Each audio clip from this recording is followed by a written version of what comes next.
There is a saying among the old prisoner houses of the Kesevar Reach, whispered between the bars when the guards were far enough away not to hear it. They said the deepest cages were never the ones with the strongest locks. They were the ones where hope had learned to stay quiet. Mira Voss had learned that lesson a long time before anyone pinned a number to her chest and called her a political prisoner. She had been a logistics officer once, back when the human colony on Threnna Station still had a governing council, and that council still pretended to negotiate in good faith with the Ashkatel Empire. She had drafted supply routes and rationing schedules. She had kept people fed during the blockade winter, when the Empire cut off 3 shipping lanes just to watch the colony squirm. And when the council finally folded, when they signed away the mines and the water rights and the last of their sovereignty just to make the hunger stop, Mira had stood up in the public square and said loudly enough for the Empire's cameras to catch it, that a peace built on starvation was not peace. It was surrender. Wearing a nicer word, they arrested her within the hour. That had been 14 months ago. 14 months of gray cells and gray food and the particular silence of a person who has decided that screaming accomplishes nothing, so she might as well save her breath. She had watched newer prisoners come in, loud, furious, certain that righteous anger would bend the bars. She had watched the guards break that fury out of them, piece by piece. The way you'd strip insulation off a wire. She had stopped being loud a long time ago, not because she'd given up, because she was waiting. Nobody in the prisoner wing knew what she was waiting for. Mira wasn't entirely sure she knew either, but some old stubborn part of her, the part that used to reroute an entire supply convoy in her head while everyone else was still finding a map, kept counting guard rotations, counting shift changes, counting the exact number of seconds it took the West Corridor lights to cycle from red to amber during a maintenance sweep. She counted the way other people prayed. Then, on a morning with no warning at all, they pulled her out of her cell, hosed the recycled air of the block off her skin with something that was technically water, dressed her in a servant's gray tunic, and told her she'd been reassigned. Reassigned. That was the word the guard used, like she was a shipping crate being redirected to a different dock. She learned the rest of it standing in a processing corridor with 3 other prisoners who'd also been scrubbed and dressed for transfer, listening to a warden explain, with the particular relish of a man who enjoyed his own cruelty, exactly what was about to happen to her. Princess Ilifkes Ashkatel, 3rd daughter of the Ashkatel throne, was hosting a diplomatic season at the palace. And someone in the Ashkatel court, someone with a very specific, very ugly sense of humor, had decided that the perfect gift for the princess who had voiced the mildest public sympathy for the colonies would be a human political prisoner, not a translator, not an advisor, a servant. Someone to pour her tea and fold her linens and stand silently in the corner of every meeting where powerful people decided the fate of worlds Mira used to call home. It was a message, and everyone in that corridor understood it perfectly. The message was, watch what happens to people who sympathize with troublemakers. The message was, here is your troublemaker, tamed, silent, pouring your drinks. The message was meant for the princess, and it was meant to humiliate Mira in the same breath. 2 birds, one very expensive, very deliberate insult. Mira said nothing when they told her. She had learned that much, at least. Silence didn't give them anything to push against. But underneath the silence, something in her that had been dormant for 14 months lifted its head and opened one eye. They marched her through corridors she'd never seen, corridors with actual windows, actual light, floors that didn't have that particular gray sheen of despair worked into the stone. She cataloged every turn without meaning to. Old habits. The logistics officer in her had never really died. It had just gone quiet, biding time in a cell, waiting for a system worth mapping. The palace of the Ashkatel court was, if she was being honest, beautiful in the way that things built by people who never worried about money were beautiful. Soaring ceilings the color of dusk, corridors lined with living light vines that pulsed faintly with the building's own bioluminescent circulatory system. And underneath all of it, she noticed, because she always noticed structure, there was a whole secondary network of narrow service corridors, humming with the low mechanical breath of the palace's actual guts. kitchens, laundries, waste processing, guard relief stations. And she learned within her first hour of servitude the lower levels of the palace prisoner wing, where the Ashatel court kept its own inconvenient people.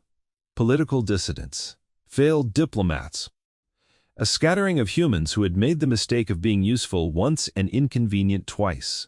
She filed that information away the way she used to file shipping manifests, quietly, completely, without letting her face show a single flicker of what it meant to her. Princess Illith received her in a receiving room with pale stone floors and an entire wall made of some kind of living crystal that shifted color with the light outside. She was younger than Mira, expected maybe 30 in human years, though Ashkatel aging ran differently, and it was hard to say for certain. She had sharp, elegant features, storm gray skin with faint bioluminescent striations along her collarbones, and eyes that were doing something very deliberate, looking at absolutely nothing. The court chamberlain, who delivered Mira, made a whole production of it. He announced her like she was livestock at auction, laid out the political theater of the gift in flowery mocking language, made sure every noble in that receiving room understood exactly what indignity was being inflicted and on whom. He wanted Illa to react. He wanted a flash of anger, a protest, anything he could report back up the chain as evidence that the princess's sympathies ran further than the throne found comfortable. Illith gave him nothing. She looked at Mira for exactly as long as courtesy required, said, "Thank you, that will be all," in a voice so flat and unremarkable it could have been reading a shipping manifest of its own, and turned back to the noble she'd been speaking with before the interruption. The chamberlain left, visibly disappointed. Mira stood in the corner where a servant was supposed to stand and understood, in that moment, that she had just watched someone else play the same game she'd been playing for 14 months. Give them nothing. Let the silence be a wall they can't push through. She almost respected it. She didn't have room in her chest for anything warmer than that, not yet. Not for the woman whose court had put her in a cage in the first place. That first night, after the household staff briefed her on her new duties in the clipped, uninterested tone of people training a replacement part rather than a person, Mira lay on the narrow servant's cot in the staff quarters and stared at the ceiling, and did the thing she had trained herself to do in the dark for 14 months. She built a map. Not a literal one. A map made of memory and inference, and the stray comments she'd overheard from guards who didn't think servants counted as people who could listen. The prisoner wing sat 2 levels below the kitchens, accessible through a service elevator that ran on a keycard cycle she'd watched a cook use twice already. The guard rotation down there ran on 4-hour shifts, tighter than the public corridors. But tighter didn't mean smarter. Tighter just meant fewer people to account for. She thought about the people down there. She didn't know their names. She didn't need to. She knew the shape of what they were because she had been that shape herself for 14 months. Someone else's inconvenient truth, folded up and put away where it couldn't embarrass anyone important. She thought about the warden back on Threnna Station and his particular relish. She thought about the word reassigned. She thought about being handed to a princess like a punishment wrapped in ribbon. And somewhere in that thinking, quiet and certain, the decision made itself. She wasn't going to stay small. She had just been given the single best set of keys to a very specific kind of chaos, and the people who'd handed them to her had done it thinking it was an act of cruelty. They had underestimated her. That was, historically, a very bad thing to do to Mira Voss. The days that followed had a rhythm to them, and Mira let herself sink into that rhythm completely because a good logistics officer knows that the best cover for planning something enormous is looking, in every visible way, like you're doing nothing at all. She poured tea. She refilled water pitchers during long, droning council sessions where Ashkatel nobles argued about tariffs on colonial lore and language dense enough to put a machine to sleep. She learned the rotation of the household staff, learned which guards liked to talk when they thought no one important was listening, learned the location of every maintenance panel between the princess's receiving hall and the kitchens. She learned, too, without ever asking a single direct question, the layout of the lower levels. A junior guard complained once, within her hearing, about being rotated to cage duty during the diplomatic season, grumbling about how boring it was to watch a hallway of humans do nothing but sit in their cells. Mira refilled his glass and said nothing and filed the words away like ammunition. Princess Ilith watched her during all of this. Mira noticed the way she noticed everything, but she couldn't quite decide what the watching meant. It wasn't suspicion, exactly. It wasn't warmth either. It was closer to the way you'd watch weather building on a horizon, aware that something was coming, unwilling to name it before it arrived. They didn't speak, not really, not for the first several days. Servants weren't supposed to speak unless spoken to, and Ilith didn't seem inclined to break that particular convention in front of the court. But there were small things. Welith always let Mira pour first, before any of the noble guests. A tiny breach of protocol that would have been invisible to anyone not watching for it. Ilith never raised her voice at her, not even the clipped, bored correction other nobles gave their staff for small mistakes. And once, when a visiting duke made a joke about how convenient it was to finally have a human who knew her place, Ilith's expression didn't change at all, but her teacup came down on its saucer with a crack just slightly harder than necessary. Mira noted that too. She still didn't trust it. Trust was a luxury she'd stopped affording herself the day the council folded. But she noted it. The turning point came 9 days after her arrival, on an evening when the princess kept her later than usual, finishing correspondence long after the rest of the household staff had gone to their quarters. Mira stood in her usual corner, arms folded properly, eyes on the middle distance the way a good servant's eyes were supposed to be, and Ilith worked in silence at her writing desk until, without looking up, she said, "You've been counting the guard rotations." It wasn't a question. Mira's expression didn't move, which was, in its own way, an admission. "I notice things," Ilith continued, still writing, still not looking up. It's a useful habit when you grow up in a court that would very much like to replace you with someone more agreeable. You develop an eye for who else in the room is paying more attention than they're supposed to. Mira said nothing. "I'm not going to ask you what you're planning," Ilith said. "I find that not asking questions is an excellent way to avoid being told answers I'd be obligated to act on." She set down her pen finally and looked at Mira directly, and for the first time since Mira had arrived at that palace, something in the princess's carefully blank face cracked open, just enough to let a flicker of something real through. Not pity. Mira would have rejected pity outright, something closer to recognition. "My mother had a saying," Ilith said. "A cage is only as strong as the number of people who agree to guard it." I've always thought that was true in more directions than she meant it. Then she picked her pen back up, and the conversation, if it had even been a conversation, was over. Mira lay awake again, that night turning those words over. The way she used to turn over a supply problem with no obvious solution, looking for the seam. A cage is only as strong as the number of people who agree to guard it. It wasn't permission.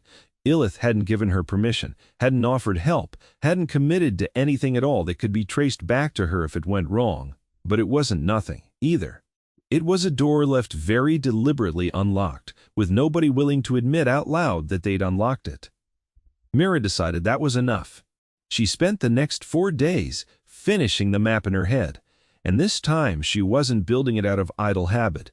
She was building it as a plan. She cataloged the keycard cycle on the service elevator down to the exact rhythm of the cook who used it most, memorizing the way the woman's fingers moved across the panel until she could replicate the sequence blind. She cataloged the guard shift change at the prisoner wing, the 4-hour rotation, and identified the one window between the 2200 shack and the 0200 relief, where the corridor sat with the fewest active eyes on it. When the night guards leaned into the particular complacency of people who believed nothing ever happened on their watch. She cataloged the maintenance access panel in the 3rd subcorridor that fed directly into the environmental controls for the cell block, the one the junior guard had complained about having to reset every time the humidity sensors glitched, because Ashkatel engineering apparently hadn't accounted for how badly humans tolerated the palace's preferred climate. And she cataloged with a kind of cold clarity that would have frightened her 14 months ago and now simply felt like coming home, exactly how many locks stood between every single prisoner in that wing and the open corridor beyond it. And exactly how few of those locks were built to withstand someone who understood the system from the inside instead of trying to break it from the outside. On the 10th night, she moved. She waited until the household staff quarters had gone dark and quiet, until the particular hush of the palace at its lowest ebb of activity settled over the corridors like a held breath. She dressed in the plain gray of her servant's uniform because a servant moving through service corridors at night drew far less attention than anyone dressed for anything else, and she slipped out of her quarters with the calm, unhurried gait of someone running an errand nobody would think twice about. She didn't run. Running got you noticed. She walked the way she'd watched 100 servants walk over the past 10 days. Purposeful, bored, entirely unremarkable. The service elevator took her down 2 levels without incident. She'd memorized the keycard cycle from watching, but as it turned out, she didn't even need it. The night maintenance crew had left the panel in manual override, a small mercy she noted, and filed away as evidence that the palace's competence had limits, the same as anywhere else. The lower corridor smelled like recycled air and old stone, and underneath that, faint but unmistakable, it smelled like the block back on Threnna Station. That particular smell of confinement, the smell every prison in every corner of the galaxy apparently shared no matter how many light years separated them or how different the architecture looked on the surface. She found the environmental control panel exactly where she expected it, tucked into the 3rd sub-corridor behind an access grate that hadn't been properly resealed since the last maintenance cycle. She popped it open with the flat edge of a service key she'd lifted from the kitchen 2 days earlier, a small theft nobody had noticed yet, and she got to work. She didn't cut power to the block. Hey! That would have triggered alarms in half a second. Instead, she did something quieter, something that came from 14 months of studying exactly how gray, bureaucratic systems failed. She rerouted the humidity sensors into a false positive loop, the same glitch the junior guard had complained about, the one considered so routine that nobody bothered escalating it anymore. The system, believing there was an environmental fault, automatically dimmed the corridor lighting and shifted the guard station's attention to a diagnostic screen instead of the actual hallway. It wasn't a big enough disruption to draw a response team. It was exactly big enough to buy her 10 unwatched minutes at a time, over and over, as long as she kept resetting the loop before it resolved itself. 10 unwatched minutes. That was all a good logistics officer needed. She moved down the cell block fast and low, keeping to the dim edges the dimmed lighting created, and the first thing she did was find the guard station itself. 2 guards, both half-slumped, over the diagnostic readout, irritated and bored in exactly the way she'd counted on. She didn't try to fight them. Fighting drew noise, and noise was the one thing she couldn't afford.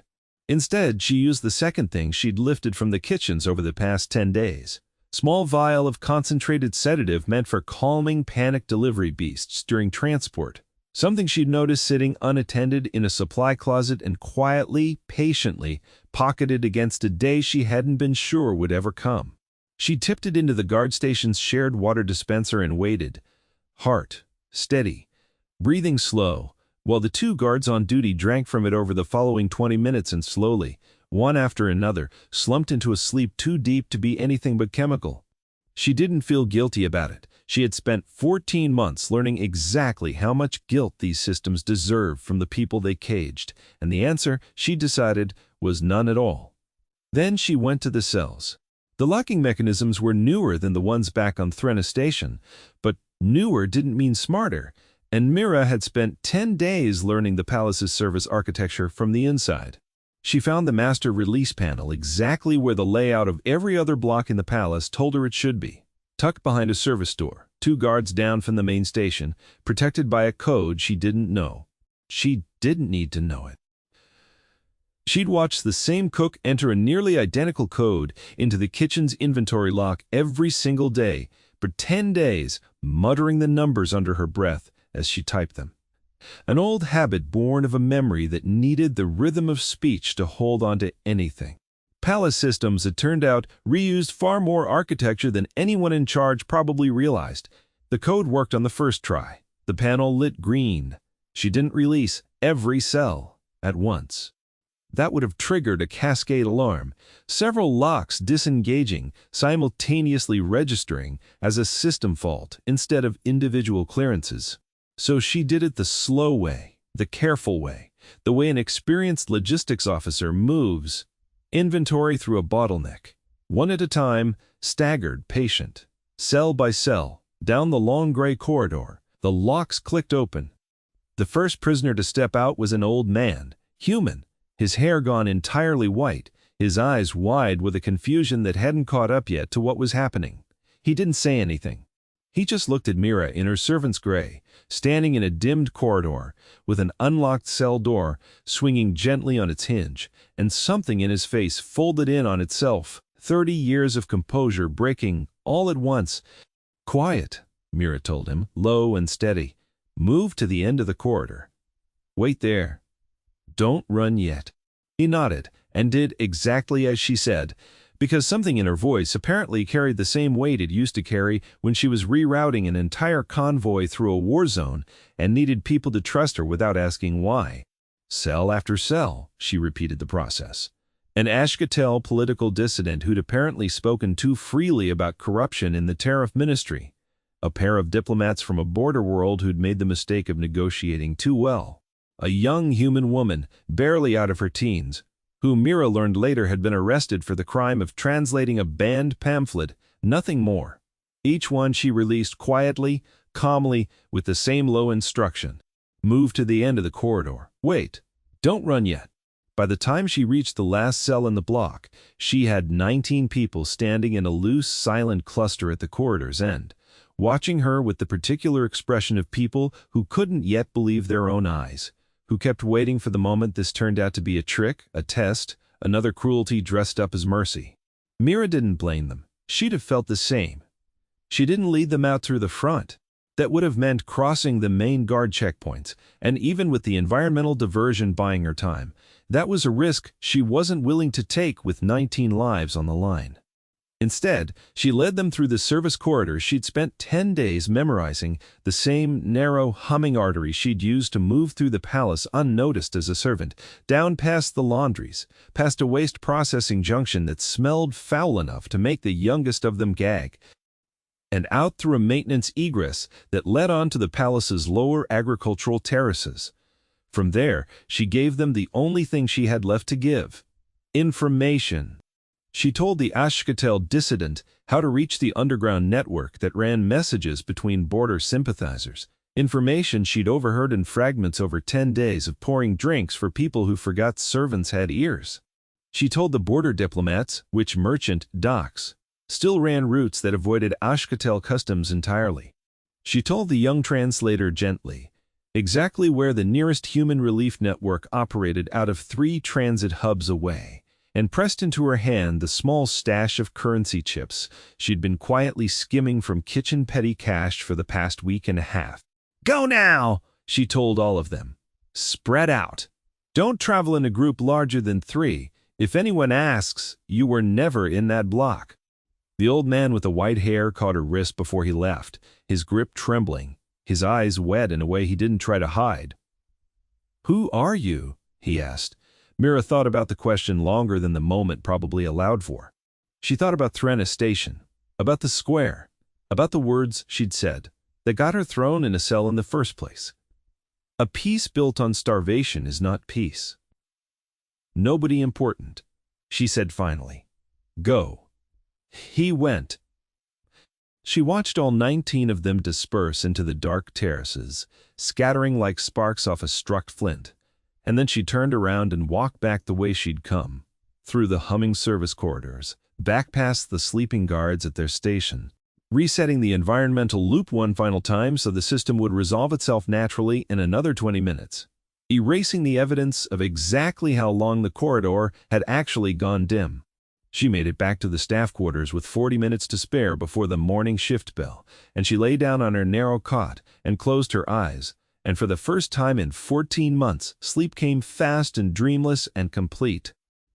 She was standing in her corner of the princess's receiving room at dawn, tea service laid out exactly as required, posture perfect, face perfectly blank, when the first reports started reaching the palace's upper levels. A block malfunction in the lower prisoner wing. 19 cells found empty. 2 guards discovered unconscious at their station. Alive, unharmed, deeply embarrassed. No sign of forced entry. No alarm triggered. No explanation the palace's own security apparatus could produce that didn't sound, to the increasingly furious court officials demanding answers, like an admission that their entire system had simply failed on its own. The Chamberlain, who delivered Mira as a gift 9 days earlier, came storming into the receiving room within the hour, red-faced, sputtering about security breaches, and demanding an immediate lockdown of all household staff for questioning. Princess Ilith looked up from her correspondence with an expression of mild aristocratic boredom that Mira had come to recognize as the princess's most dangerous face. 19 prisoners, Ilith said, letting the words sit in the air a moment before continuing. From a wing, secured by what was the figure your father's ministry quoted me last season, the most advanced containment architecture in the sector. And you're telling me they simply walked out? There must have been outside interference, the Chamberlain said. A coordinated effort. We're questioning the night guards now. The 2 were found unconscious and had no memory of anything happening, Ilith said. Yes. I imagine their testimony will be extremely useful. The Chamberlain's jaw worked for a moment before he managed. Your Highness, I must insist on questioning your household staff as well, given the, recent addition to it. He looked directly at Mira as he said it. The accusation was as subtle as a thrown brick. Mira kept her eyes on the middle distance, her posture perfectly correct, her hands folded, and said absolutely nothing, because a servant did not speak unless spoken to, and because she had learned 14 months ago exactly how much power there was in giving someone nothing to grab onto. Then Ilith set down her pen. My household staff, she said, were all accounted for in their quarters throughout the night, according to the household roster I personally reviewed not 20 minutes ago.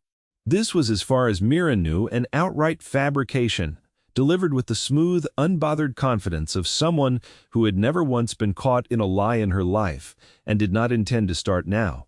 If you'd like to suggest that my staff roster is inaccurate, Chamberlain, I invite you to take that concern to my father directly. I'm sure he'd be fascinated to learn you doubt the palace's own record-keeping. The Chamberlain, who understood exactly how far up the chain that particular threat reached, and understood exactly how badly it would reflect on him personally, to be the one who'd suggested the princess's own household records were false, went very quiet. I'll expand the search to the outer terraces, he said instead stiffly, and left the room at a pace just short of fleeing it. The silence after he left stretched out for a long moment. Ilith didn't look at Mira. She picked her pen back up and returned to her correspondence as though nothing at all had happened, as though 19 political prisoners hadn't vanished from the most secure wing in the palace overnight. As though she hadn't just lied to the second most powerful bureaucrat in her father's court to protect the one person in that room everyone else had assumed was too broken to be dangerous. She said after a moment, in the same flat, unremarkable tone she used for every other instruction she'd ever given. Mira poured it. Her hands, she noted with something like distant surprise, were completely steady. She set the cup down in front of the princess, exactly where protocol required, and stepped back into her corner. Ilith picked up the cup. She didn't drink from it right away. She held it for a moment, looking at the steam curling off the surface, and then she looked up. Just briefly, just long enough for Mira to catch it, and there was something in her expression that hadn't been there 9 days earlier. Not gratitude. Exactly. Ilith would never have allowed herself something as unguarded as gratitude in a room with this many windows and this many ears.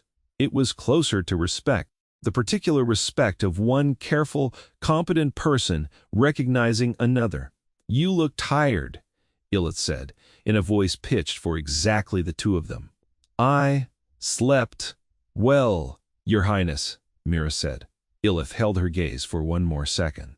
Then she took a sip of her tea and turned back to her correspondence. And the moment closed over as smoothly as water settling after a stone had already sunk to the bottom, leaving no visible ripple at all for anyone else in that room to read.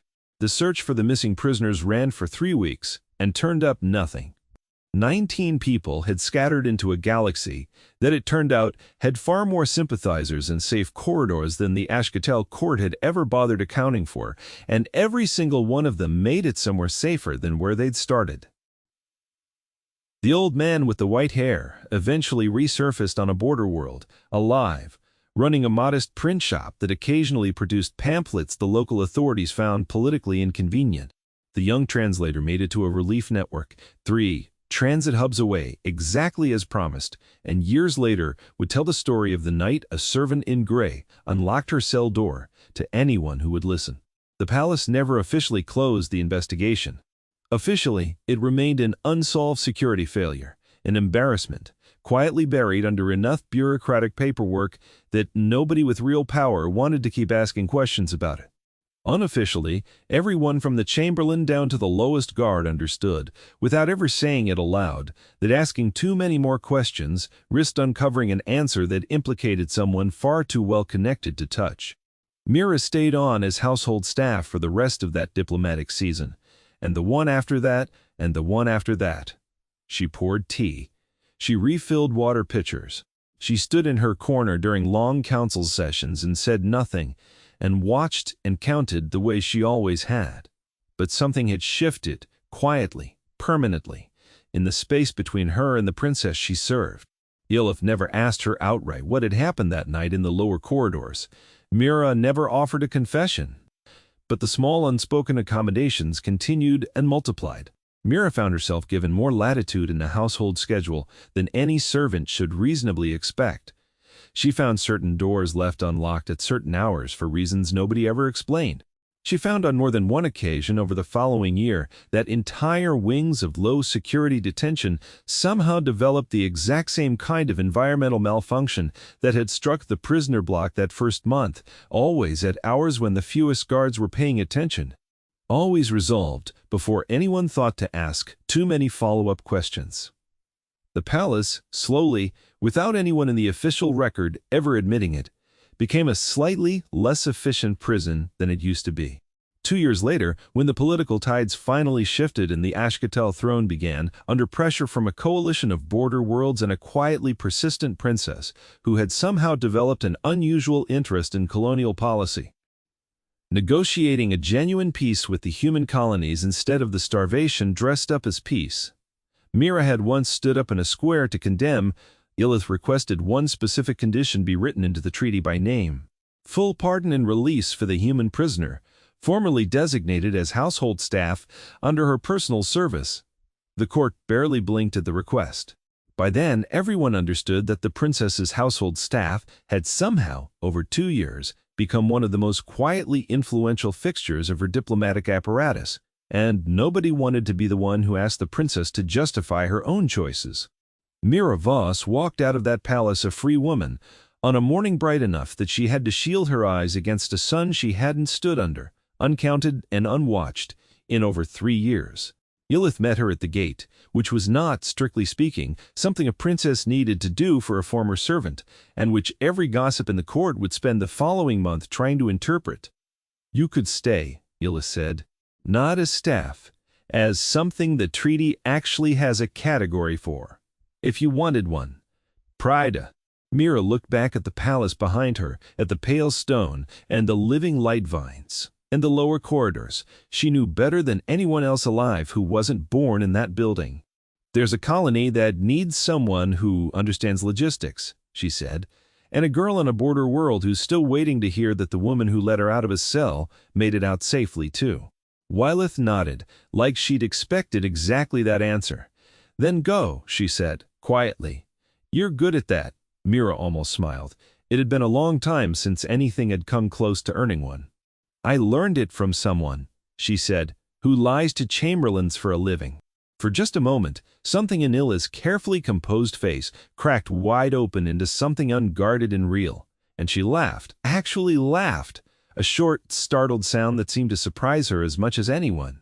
Then Mira turned and walked out through the gate into a morning that belonged entirely to her, and didn't look back. The story of what happened in that palace never made it into any official record.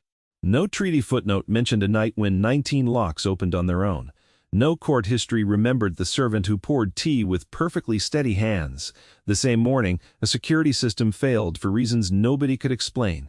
But on a handful of border worlds in a print shop run by an old man with white hair, in a relief network 3 transit hubs from where a translator had once been arrested for the crime of sharing words, the story got told anyway quietly, the way the important ones always are. They said the deepest cages were never the ones with the strongest locks. They were the ones where somebody had simply stopped believing they could be opened. And once, in a palace that thought it had humiliated her into silence, one woman proved that belief wrong 19 times before breakfast and was back pouring tea before anyone even noticed she'd left the room. If this story moved you, stick around because there are more like it coming. Tales of quiet people carrying more strength than the world ever gave them credit for, and the moments that finally prove it. Let me know in the comments which part of Mira's story hit you hardest, and if you want more stories like this one, go ahead and subscribe, ring the bell, share it with someone who needs a reminder that the quietest people in the room are sometimes the most dangerous ones too. Until next time, keep your eyes on the stars and never underestimate the person pouring the tea.